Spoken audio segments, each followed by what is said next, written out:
ጥንጁት አብዛኛዎቻችን እናውቀዋለን። በተለይ በተለያየ አካባቢ የሚበቅልና በከተሞች አካባቢም በገጠርም በተለያየ ጊዜ የአካባቢን ሽታ መዓዛ ጥሩ ለማድረግ የሚጨስ በቤት ውስጥም የሚጨስ ነው። በተለይ በተለያዩ በበዓላት ቀናት ሴቶችም ደግሞ በወለዱ ጊዜ ቤት ውስጥ ያለ ሽታን ጥሩ መዓዛ ለማድረግ ይጨሳል።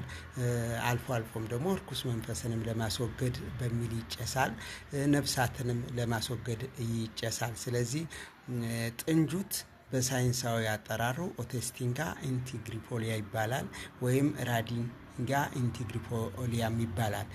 ዋናው ኢንቲግሪፖሊያ የሚለው የዝርያ ስያሜው ነው። እንግዲህ ሽታ ያለው ግራጫ መልክ ነጣ ያለ ቅጠልና ግንድ ያለው የቁጥቋጦ ምድብ ነው።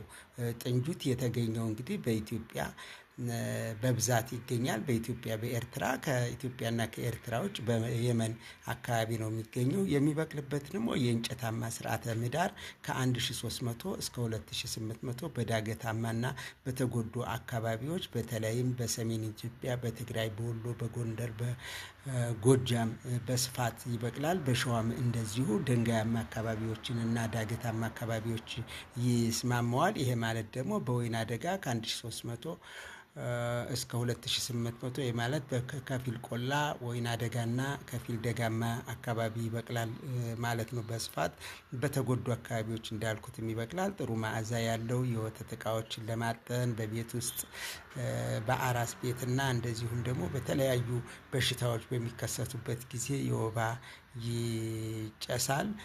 ጥሩ ሽታና ነፍሳትንም በተለይም የወባ ትንኝን ለማስወገድና ለማባረር እንዲሁም በሬፕላንት በመሆን ያገለግላል። ሬፕላንት ማለት እንግዲህ በሽታው ወይንም በመዓዛው ወይንም ባለው ጠረን እንዳይቀርቡት ማድረግ ነው ነፍሳትን።